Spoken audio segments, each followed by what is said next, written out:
When we first meet our heroine, Mok Sol-hee, she's in the early days of her career as the liar hunter, a human lie detector for hire. As such, she sniffs out the traitor among a gang boss's henchmen, and it's not one of the guys he's got dangling over the side of an abandoned building. Sol-hee convinces the boss to at least spare the traitor's life, so naturally said traitor comes after her for revenge. Sol-hee flees and hops on the next bus to Seoul, which is inconveniently delayed by a disruption involving another passenger who's accused of cheating on his ex-girlfriend who has gone missing. He insists he didn't, and Sol-hee stands up for him. She knows he's telling the truth, and anyway she needs the bus to move now so she can escape. Then we jump ahead 5 years to the present day. Sol-hee has expanded her practice and her wealth. She now runs a tarot cafe with a couple of employees. It's the same kind of lie hunting work, but involves an even bigger paycheck and often a bit of acting, like posing as a wealthy woman's cousin to ascertain whether her young lover is honest or a gold digger. He's cheating with the maid, and it's a fabulously entertaining cameo by Kim Sun-young and Lee Tae-sun that also demonstrates how people can confuse Sol-hee's powers by lying through omission. Officially, Sol-hee claims she got her powers via shamanistic ritual. In actuality, her mother prayed to every deity she could think of while pregnant, and presumably at least one of them answered. But whatever the source, hearing someone lie sets off literal alarm bells in Sol-hee's eardrums. Small wonder she avoids having much of a social life. As for the guy from the bus, he's now known as award-winning composer Kim Do-ha, but his name and music are pretty much all people know about him. He never leaves the house without a mask, never makes public appearances, and only communicates with a select few individuals. As a result, there are wild speculations about a double life, and now I'm going to need a show with Min Hyun as an actual secret agent. Do-ha's only friends are singer Sean,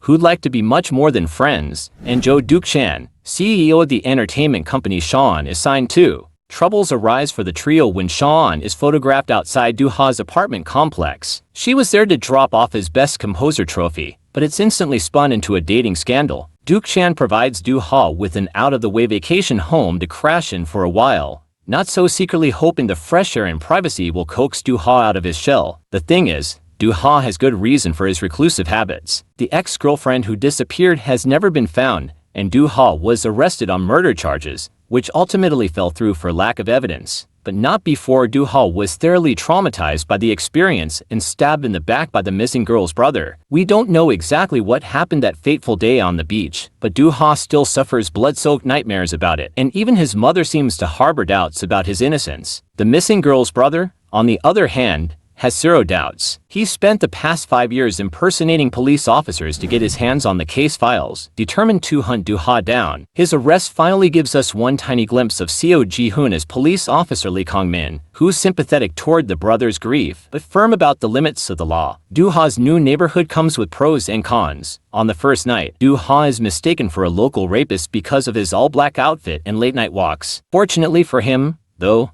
this is Sol-hee's neighborhood, and she quickly identifies the actual offender. Recognizing her catchphrase, "If I say it so, it is," Do-ha realizes she's the same girl who defended him on the bus. Even better, it turns out they're next-door neighbors here. They also happen to be superfans of rival soccer teams, leading to an adorable sequence where they're both up at 3 a.m. alternating cheering and groaning on opposite sides of the wall, occasionally directing their voices at each other rather than their respective screens. Not long after Do-ha moves, another composer uses Sean's scandal to blackmail Duk-chan into arranging a meeting between him and Do-ha. He's convinced Do-ha plagiarized his song, so he hires Sol-hee to hide in an adjoining room and signal whether Do-ha tells the truth. To his fury, Do-ha doesn't lie even once, and hasn't even heard the song in question. Sol-hee's disgust with the composer skyrockets as he pressures Do-ha into drinking, and it becomes clear that he's the actual plagiarizer. The final straw is when he sprays Do-ha with soda as an excuse to sneak a photo of Do-ha's face. Sol-hee quickly snaps a photo with her own phone so the sound will warn Do-ha of the composer's true intentions. Since she's only ever seen him masked and casually dressed, Sol-hee doesn't realize who Do-ha is until she comes home to find him drunk out of his wits outside their apartment building, even though she's just angrily watched someone else repeatedly violate Do-ha's boundaries, not to mention kicked her own bodyguard out of the car for trying to follow Do-ha and lying about it. She can't resist unmasking him, and he wakes up just as she does. I can't say I wasn't disappointed with Sol-hee for removing Do-ha's mask without his consent. All Sol-hee can muster is a small bow and a quiet hello. He takes off to spend the night in a hotel,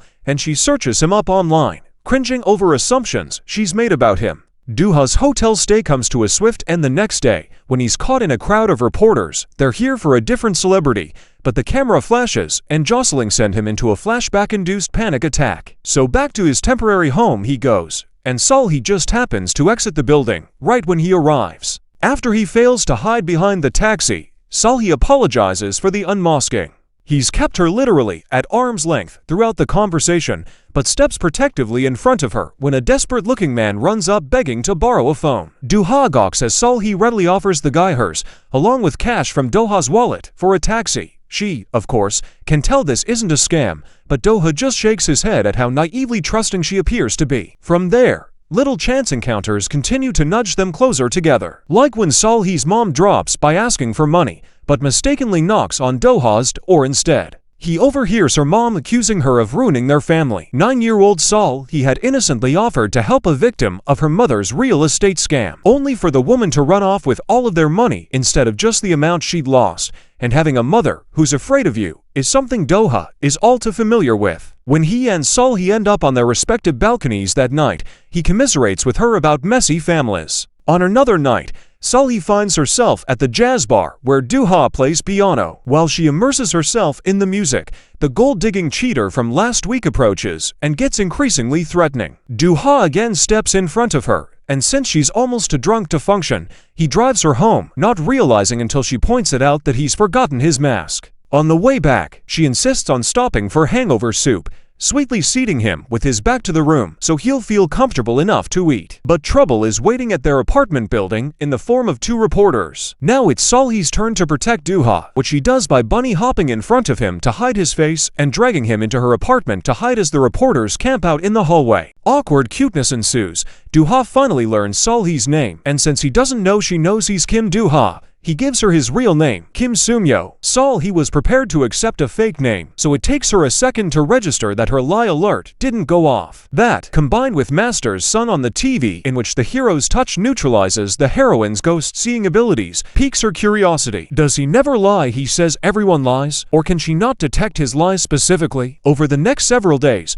she tries everything she can think of to coax a lie out of him, from prying into his career Duke Chen answers for him, to asking outright for him to lie that she's pretty. Do-ha says you kind of are, though. They won't admit it yet, but these two are quickly developing an adorable fondness for each other. Except things get complicated for Sully because an old flame reappears. Kong Bin, the police officer we saw last time. He and Sully were briefly engaged before something happened, and he started lying to her. The first time they meet, it is by coincidence, as he's called to deal with the reporters who cornered Do-ha in Sully's apartment. But then Kongmin seeks her out at the Taro Cafe at closing, and much as I want to like him, he seems genuine. There's something slightly unsettling about it all. And yet again, Do-ha is there to step between them. Sully lies that he's her boyfriend, and he plays along, walking her home hand in hand, just to be safe. Meanwhile, Do-ha is dealing with a complicated relationship of his own. Or, rather, the relationship Shaw-on wants to have with him. He's been in her corner since before her debut,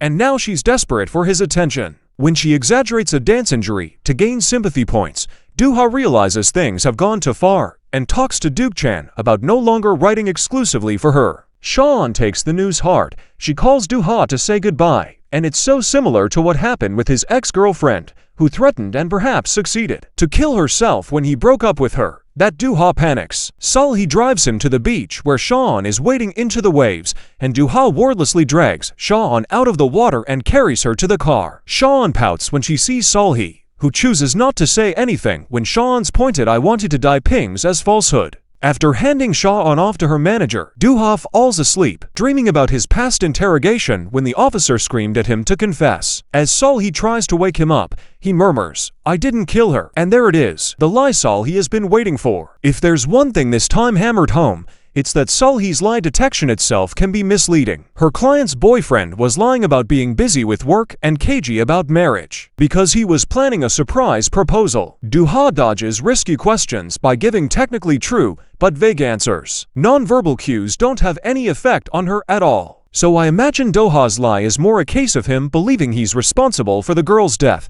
and not what it sounds like to Sully. He considers it a lie. The words ping as false, but the truth may be a lot more complicated. Though shaken by Do-ha's sleep-talking lie about killing someone, Sully can't ignore how miserable he looks. Thus, when she finds his front door ajar, and him feverish on the floor, she hauls him up onto the bed and nurses him with a cold compress. Just as she turns to go, he grabs her arm and pulls it down to use as a pillow. Salhi decides lying beside him for 10 minutes can't hurt. And next thing she knows, it's morning. Duha only wakes up when Salhi gets tangled in the blanket and falls off the bed. She hastily explains what happened, only for him to coldly request that she ignore him from now on. Duha tries to go back about his everyday life, but his hand shakes so much at the piano that he can't play. Though his psychiatrist advises he stop bottling up his emotions and instead find a way to express them, Duha isn't ready for that yet. Instead, he withdraws from everyone again, including Duke Chan. Speaking of Duke Chan, he finds himself, along with his company J Entertainment, in hot water as ghostwriters go public with plagiarism complaints. Most sensationally, one desperate ghostwriter poses as Duha to add credibility to their story, a claim only Duha himself can refute. Except, of course, Duha is nowhere to be found and doesn't even know about the scandal. Salhi finally finds him at the jazz bar, where he's been working in the back since he still can't play piano. He drops a plate when he sees her, and after arguing over who's going to clean it up, they shift to arguing over his reluctance to do, well, much of anything. It's quite cathartic, especially for Duha, and Salhi's reminder that music is everything to him gives him the necessary push to stop wallowing and take action.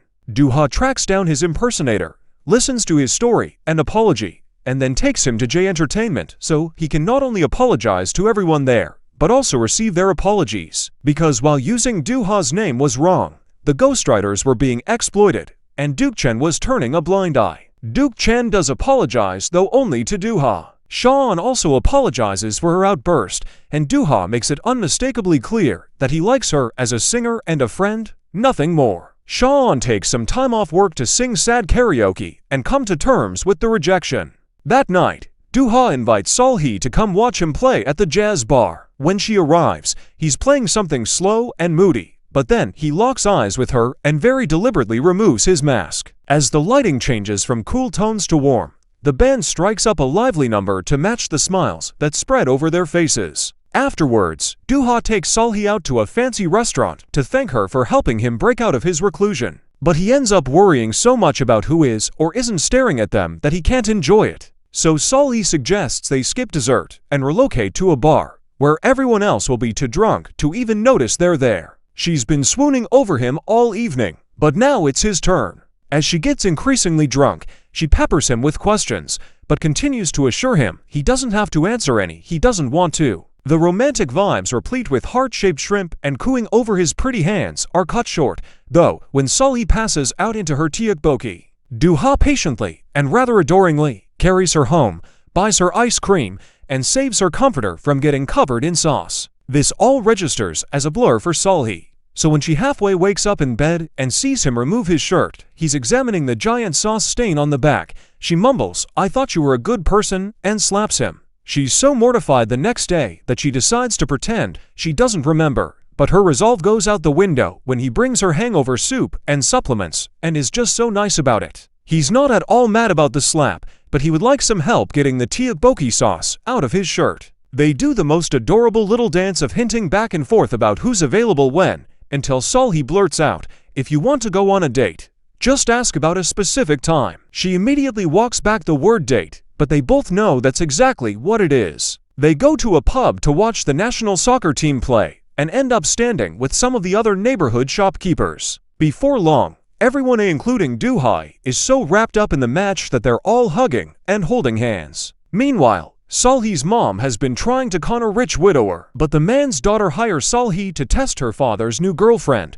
and it works out about how we'd expect. Salhi does her job, disgusted that her mother continues to lie with her standing right there. Once it's over, her mom barges into the tarot cafe and starts throwing things. She says truthfully, it would seem that she wants to stop living like this, but in the screaming match that ensues she also continues to blame Salhi for all their family's problems. Salhi, in turn, cries that she'd cut her own ears off if it would make her powers go away. Duha happens to overhear, and though Salhi fears her secret will destroy their relationship, she decides there's no saving it now and confesses she can hear lies. Salhi comes clean about her lie detecting ability, fully expecting the knowledge to drive Duha away. And no wonder she thinks that, because her mom drilled into her from childhood that no one will like her if they know. In the moment, Do-ha doesn't have a response, but as he recalls their previous encounters, the pieces fall into place.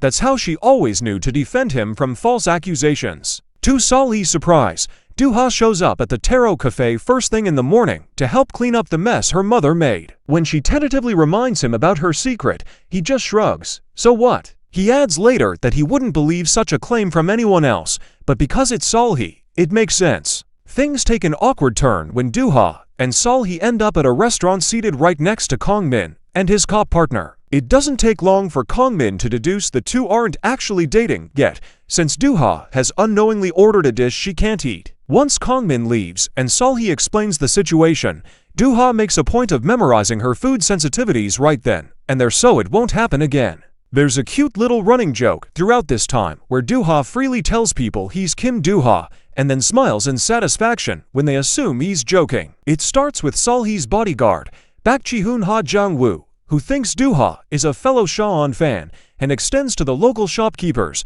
one of whom has just named Do-ha as his favorite composer. His and Sol-hee's growing friendship with said shopkeepers leads Do-ha to defend baker So-boro when the latter is accused of selling bug-infested bread.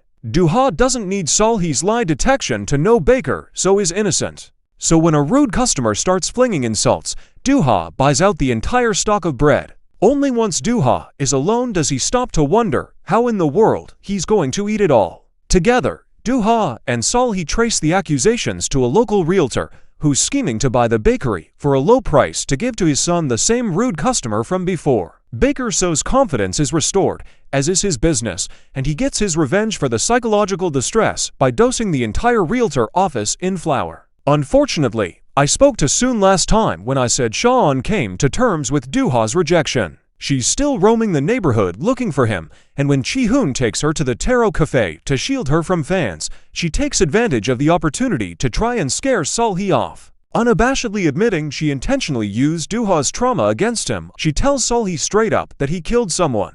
Sol-hee tries not to jump to conclusions before hearing it from Do-ha himself, framing the accusation as a weird rumor I heard. In response, Do-ha says he was indeed a murder suspect, but that he didn't do it. Sol-hee's relieved smile fades as her lie alarm rings. Still, she gives him another chance the next day, hoping she heard wrong. Again, he says, I didn't kill her. Again, the bell rings. Late that night, she calls him, drunk. The shrimp doesn't taste as good when he's not there to peel it, she sighs. Despite the rift between them, he still comes to drive her home. He can tell she's sticking to safe conversation to avoid hearing him lie again, and when she tries to deny she's scared of him, he astutely observes that she can't hear her own lies. Do-ha returns to his Seoul apartment and confronts Shawn again, making it clear he's one angry and hurt and not interested in her, so she'd better leave Sol-hee alone. Duke-chan, more worried than ever, finally tells Do-ha that the missing girl's brother, Choi Yam-ho, has found them.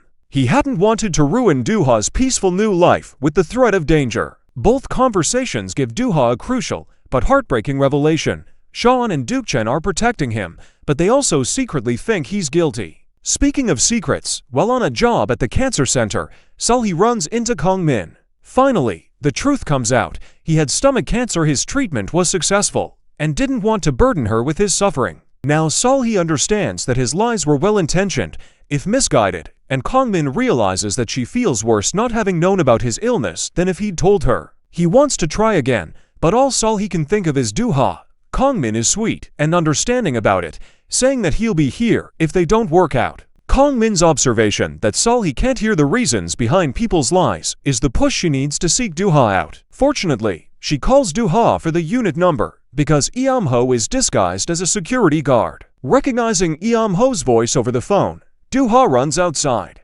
Sol-hee finds him before Yam-ho does, and they end up hiding behind a wall, holding onto each other for dear life. Once Yam-ho leaves, Do-ha offers to tell Sol-hee his whole story, but she says there's no need. She believes him. Sol-hee and Do-ha retreat into his apartment, where Do-ha tells Sol-hee the whole story. His ex started out sweet and shy, but gradually turned controlling to the point of threatening to harm herself so he'd cave to her demands. When Do-ha finally lost his cool, their public argument made him look like the unreasonable one. That was the night he broke up with her on the beach. He regrets it now, but in the moment he lied that he was cheating, so she'd agree to break up. Instead, She hurt herself to show she'd follow through on her threats. In the end, he left her there, afraid that if he didn't, the whole cycle would repeat endlessly. Do-ha learned about Eom-ji's death from the cops who arrested him. In his shock and believing himself responsible, he confessed, but his mother pulled some strings and got him acquitted based on blurry footage provided by Duke-chan that appears to show him and Do-ha watching a soccer match together the night of Eom-ji's disappearance. When Do-ha finished telling the story, Sully pulls him close and tells him what he most needs to hear. He didn't kill Eom-ji. Fearing that Eom-ho may still be lurking about, Do-ha asks her to stay the night. He lends her a spare jersey for pajamas. She playfully vows revenge for being forced to show support for her team's rival, and they cook late-night ramyun and watch soccer in his media room until they fall asleep. The next morning, Sully trips over the episode's next plot point. That is, she slips on the remote, which turns on a camping show, since she thinks it looks fun. And then Do-ha rents a camping set, and they spend the whole day pitching the tent and laughing at each other's antics. By the fire that night, Do-ha asks about her powers. What do promises sound like? For example, "I'll love you forever." Sully says promises register as truth if they're sincere, but she recommends clients request specific assurances like, "You're the one I like the most right now." Do-ha doesn't miss a beat. He says, "You're the one I like the most right now," and swoops in for a kiss. He wasn't quite ready for it before, but she sure is now. By the time they return home the next morning, she's the one initiating a final peck on the lips. Meanwhile, Eom-ho intimidates a reporter into giving him clues about Do-ha's whereabouts, and reporter says follow Sean, which Eom-ho interprets as kidnap Sean and call Do-ha to come rescue her. It works like a charm. Do-ha delivers himself to Eom-ho, who grabs him by the collar and demands answers about Eom-ji's final moments. That's when Kong-min jumps out of hiding and kicks Eom-ho to the ground. He's finally pieced together Do-ha's true identity, and he's heard the entire exchange. He's still on the fence about Do-ha's innocence even less so as he starts investigating the video that was used as Do-ha's alibi, but for now he's willing to take them both in and hear them out. However, Do-ha holds Kong-min back so Eom-ho can escape. Kong-min isn't happy to hear that Sully knows everything and still trusts Do-ha, warning that if anything happens to her, he'll be the one hunting Do-ha down. Sean is shaken by her ordeal, but physically unharmed. She's also gained some perspective. There are worse things than unrequited love. "I'd rather you be with someone else than dead" isn't exactly growth, but I suppose it's a start. Predictably, Duke-chan panics when he hears what happened, but Do-ha isn't interested in moving again. He wants to stay near Sully, both for her sake and for his own. He does, however, suggest he and Duke-chan stop working together for Duke-chan's safety. Sully and Duke-chan meet outside Do-ha's door. Duke-chan is still worried, but he admits he trusts Do-ha. This registers as true and congratulates her on beginning a relationship with Do-ha, since Sully and Do-ha have yet to verbally confirm said relationship. Sully teases it out of him, and then it's time for their next bonding activity, the annual neighborhood festival. Do-ha only needs a little wheedling to agree to help Sully at the festival. They have a grand old time. She picks out clothes for him to wear, and he buys her a signed soccer ball. She doesn't tell him it's fake, and draws crowds to the Taro Cafe booth by looking pretty while drinking CKLOL. It's like the show is saying, "See, PPL works." When convenience store part-timer Lee Young-jae loses his keyboardist right before the talent contest, Do-ha volunteers to accompany him, which is sweet and indicative of Do-ha's budding confidence. But when you're in hiding because of a murder case, getting your picture taken at a public event might not be the best idea. Just saying. Even worse, while Do-ha and Sully kiss under the fireworks, a corpse is unearthed in a forest. Unless it's a red herring, we found our missing girl, and she may well have been murdered after all. Since Kong-min has already started reinvestigating Eom-ji's case, he's with his old boss, Kwak Jin-hyuk, when news breaks that a skeleton has been unearthed on a wooded hill near the beach where Do-ha left Eom-ji that fateful night. Jin-hyuk finds a man's ring buried with the remains, but hides it from Kong-min, and that's not all he's hiding. Do-ha's mother is funding treatment for Jin-hyuk's sick daughter in return for him getting Do-ha acquitted. Eventually, DNA tests confirm Eom-ji is dead. Eom-ho is called in to say his final heart-wrenching goodbyes, and word spreads over the internet that superstar composer Kim Do-ha was the prime suspect in this 5-year-old murder case. For maximum gut punch effect, the nationwide reveal happens just after Do-ha and Sully ever so cutely reflect on how much freer and happier they've helped each other become. But despite a sprinkling of doubt from Kongmin, whose working theory is that Do-ha could have unknowingly murdered Aom-ji while under the influence of sleeping pills, Sully stands by her trust in Do-ha's innocence. Thanks to some sweetly supportive advice from Chi-hoon, Sean decides to take a temporary step away from her career and figure herself out. Duk-chen isn't happy about it, but he's falling apart at the seams, so he tamps down his emotions and robotically informs his employees of 3 changes to be effective immediately. First, J Entertainment is cutting ties with Do-ha. Second, Sean is going on indefinite hiatus. And third, anything or anyone not bringing in money gets cut loose. Most notably, struggling boy group Atlantis is disbanding. Interestingly, when these orders get spun into rumors that J Entertainment is cutting Do-ha off because of the whole murder thing, Duk-chen freaks out. That's not what he wanted. He frantically texts Do-ha that the headlines don't reflect his actual feelings, and that's when he gets the call informing him his wife has filed for divorce. If he's not the killer, I am going to feel so incredibly sorry for him. The guy cannot catch a break. Do-ha is summoned to give his witness testimony now that the case is reclassified as murder. Against his mother's orders, he tells the complete truth this time. After he left Aom-ji on the beach, he just kept walking all night. This, of course, contradicts the alibi Duk-chen furnished, and Jin-hyuk quickly flips a switch to keep it off the record. See, there's an interesting dynamic going on where Jin-hyuk and Do-ha's mom are trying to protect Do-ha by covering up the truth, but in actuality, they're just making him more suspicious to anyone like Kongmin who looks close enough to spot the holes. Meanwhile, Yeom-ho's reopened grief spurs him to finally track down Do-ha's address. He hides in the dark stairwell so he can stab Do-ha as soon as he exits the elevator. Except it's not Do-ha, it's the lead singer of Atlantis, Ethan. He's the brother of convenience store part-timer Young-jae, and he was sent to Do-ha's door by that one plagiarizing composer who refuses to leave the narrative. Do-ha arrives just as Yeom-ho realizes he stabbed the wrong person. Sully hears the struggle and peeks out, and Do-ha pushes her back inside and slams the door shut. So she calls the police, and then rushes back outside to try and stop Yeom-ho from strangling Do-ha. Thankfully, Kongmin arrives just in time to save both their skins. While he takes their statements, he scolds them, Sully for endangering herself, and Do-ha for letting Yeom-ho get away before. In more good news, Ethan isn't critically injured. Do-ha covers his expenses and apologizes, but neither Ethan nor Young-jae blames him. Even so, Do-ha internalizes Kongmin's point that everyone around him is getting hurt while he skates by with only a few minor bruises. Sully, on the other hand, points out that he's suffering internally, if not physically. Emboldened by her words and her presence, he stands up to the reporters who swarm him, stating definitively that he didn't kill Aom-ji and that he hid because no one believed him, just like now. Thanks to a tip from Duk-chan's brother, Jae-chan, who comes begging for money after Duk-chan refused to bail him out of debt, Do-ha goes searching for Aom-ji's father. At first, Do-ha asked Sully to stay behind, promising to return safely, but she follows him not long after, and they meet on the beach where he and Aom-ji parted. Together, they trace Aom-ji's father to a bank, where they're told he gleefully collected her life insurance payout, and then they go to a gambling den. They fail to bluff their way in, but as luck would have it, the place is owned by the very same gang boss Sully helped 5 years ago, and he's delighted to see her again. A familiar face is waiting inside, Jae-chan, who knew all along Aom-ji's father would be here. In fact, he knows an awful lot about Aom-ji, even things Do-ha didn't know. He says he didn't have a crush on her, but like many things he says, it's a lie. Before Do-ha can press for more, however, their true target appears. Do-ha throws Aom-ji's father to the ground and asks outright if he killed her. Aom-ji's father gleefully tells Do-ha that he didn't kill his daughter, but he sure hopes someone would,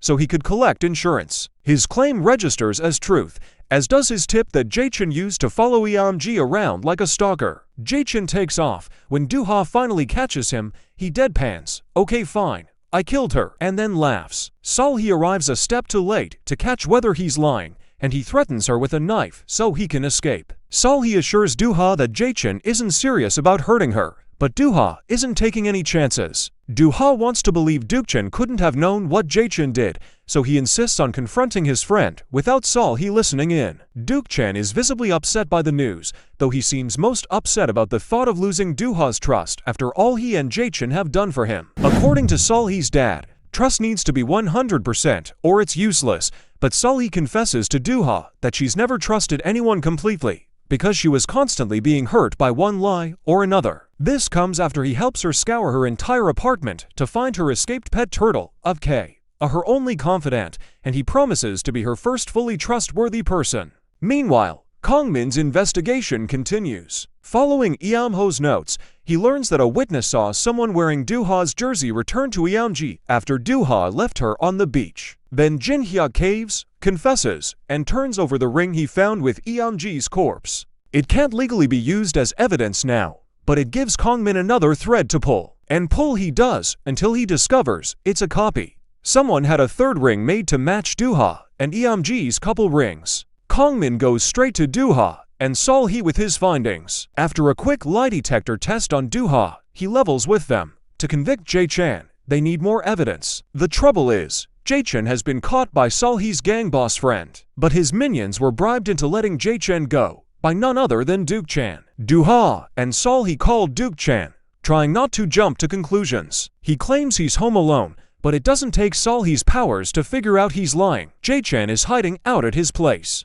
Desperate for the truth, Do-ha hires Sol-hee to set up one of her lie detection stings at the jazz bar. At first, Duke-chan continues to lie that he has no idea where Jae-chan is. But when Do-ha gets emotional, Duke-chan decides enough time has passed for him to safely tell the truth. Jae-chan is turning himself in for Eamji's murder as they speak. Seeing the betrayal on Do-ha's face, Duke-chan adds, truthfully, that Jae-chan once asked who he'd save if Do-ha and Jae-chan were both drowning, and that he'd choose Do-ha, without fail, every time, but Jae-chan is still his brother. Since Jin-hyuk has exposed his own crime of accepting bribes, the murder case is turned over to Kongmin's unit. Do-ha's mother watches her political career go down the drain, unable to grasp why she's being punished for fabricating evidence when her son was innocent all along. She has the gall to accuse Do-ha of confusing her with his testimony, but he throws it right back. She should have trusted him from the start. Sol-hee and her friends throw Do-ha a surprise party, prompting him to cry tears of joy and launch into a heartfelt thank you speech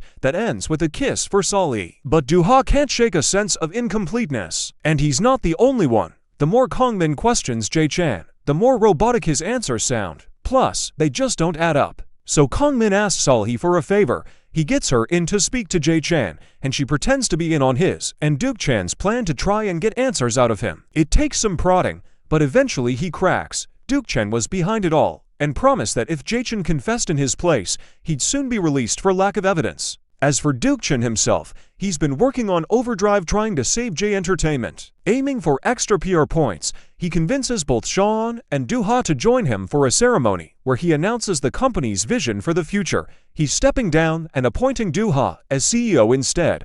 Do-ha politely declines. Sol-hee, meanwhile, searches Duke-chan's office for evidence. There, she finds a photo of him staring happily at Do-ha, and everything clicks. Duke-chan is in love with Do-ha. The extra ring is his. When Sol-hee confronts Duke-chan, he breaks down. He'd planned to turn himself in long ago, but kept delaying it because of his feelings for Do-ha. He promises to do it now and begs her not to let Do-ha know. But it's too late. Do-ha has overheard everything.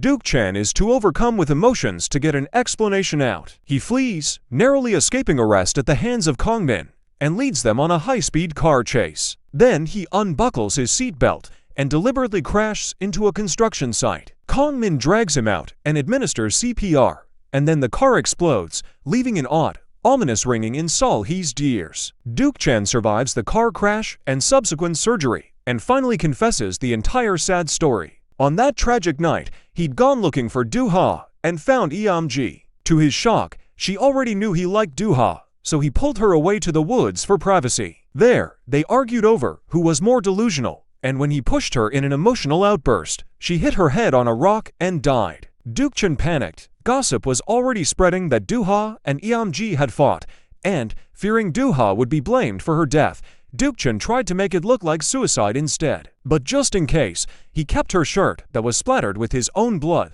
so he could produce evidence if he ever needed to definitively clear Do-ha's name. He had hoped to take both his crime and his feelings for Do-ha to his own grave, but when his ring was unearthed, he knew time was up. Thus, he had Jae-chan turn himself in, so he'd have time to wrap things up for his family and everyone at J Entertainment. Now, Duke-chan apologizes to Do-ha, and though Do-ha maintains that an apology alone isn't enough, He also acknowledges that Duke-chan had his share of suffering. Duke-chan is sentenced to prison, and the truth is revealed to the public, along with an apology from the reporters who helped perpetuate false accusations. Now released, Eamho finally holds Eamji's funeral. He bows an apology to Do-ha, sobbing, and Do-ha assures him their violent history is water under the bridge. In the aftermath of the car explosion, however, Sol-hee has lost her powers. At first, she assumes there's simply been an uptick in honesty among the general public. But an encounter with a new VIP client, who, trusting in Sol-hee's signals,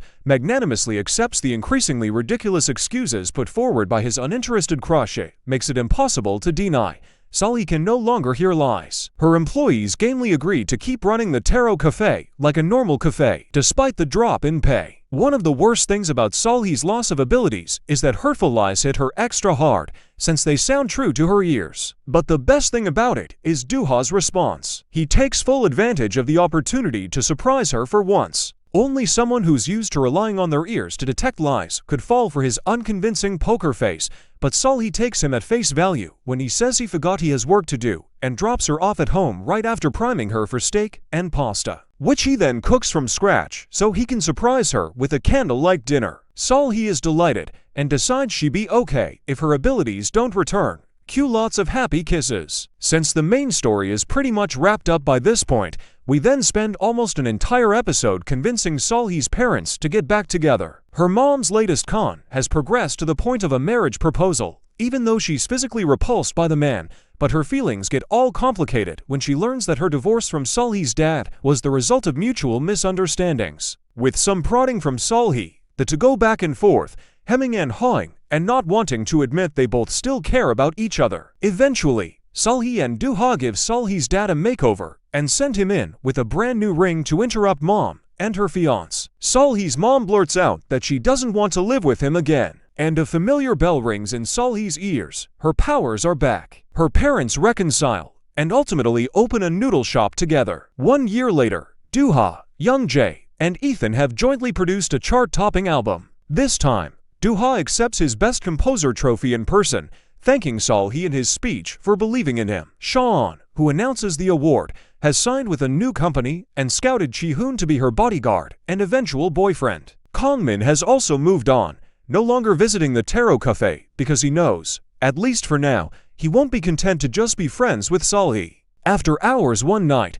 Do-ha finds Sol-hee at the Taro Cafe and presents her with the cutest little handmade tarot card that has a picture of a bride and groom on side and the words "Marry me" on the reverse. He promises to be someone she can always trust. After she joyously accepts his proposal, he also gives her a ticket to see her favorite soccer team play. Though her powers have returned, Sol-hee has yet to take any more VIP clients. After much thought, she posts a notice. The liar hunter is closing up shop. People are more complex than a true or false verdict. She's learned, and after so many years of listening for lies, she's ready to spend her days focusing on love and trust instead. Like the rest of the show, there was a lot about this finale week that I loved, and also a lot that I wish I could rewrite. I'm relieved that Eamji's death was largely an accident, and I did find myself empathizing with Duke-chan more than I expected, but I still would have preferred a very different explanation. And something about the way most characters spoke about Eamji after the case was closed, including Duke-chan's final reveal about her goodbye text message, almost felt like they were talking about a different person who died in a different way after all. As for Sol-hee's powers,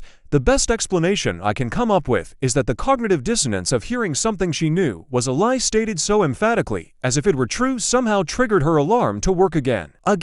I'd have liked to see the trigger be something much more meaningful to her personally. But I didn't hate how it played out. And I did like that, in the end, she chose to walk away from her liar hunter career because she wanted to look for the best in people instead of the worst. So guys, it's time to say goodbye, but before that, if you like the story, then please like it and give your opinion in the comment box, and yes, don't forget to subscribe to Cine Recaps. We will meet in the next video. Till then, take care.